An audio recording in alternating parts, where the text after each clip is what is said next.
Welcome back to O-Level Oasis, your ultimate guide to mastering O-Level Biology 5090. After successfully completing 11 chapters of our syllabus, today we will move forward to Chapter 12, which focuses on disease and immunity. We will begin with Unit 12.1, which focuses on disease, and throughout this lesson we will cover all the syllabus content related to this topic. At first glance, this chapter may seem quite extensive, but there is no need to worry. We will take it step by step, breaking down each concept in a clear and simple way to make learning easier and more effective.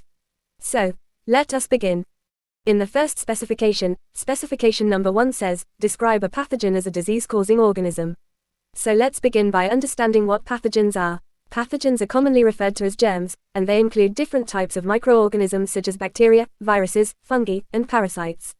Once these pathogens enter a host's body, they use the body's resources to reproduce and spread to new hosts, often by avoiding or escaping the body's immune system responses. So we can define it like this. A pathogen is any microorganism that causes disease in its host. Since pathogens can pass from one organism to another, the diseases they cause are called transmissible diseases. So, pathogens are microorganisms, such as bacteria, viruses, fungi, or parasites, that can enter a host's body and cause disease. Once inside the body, these microorganisms may damage body cells, release harmful toxins, or interfere with normal body functions. Another important point to remember is that many pathogens are capable of moving from one host to another.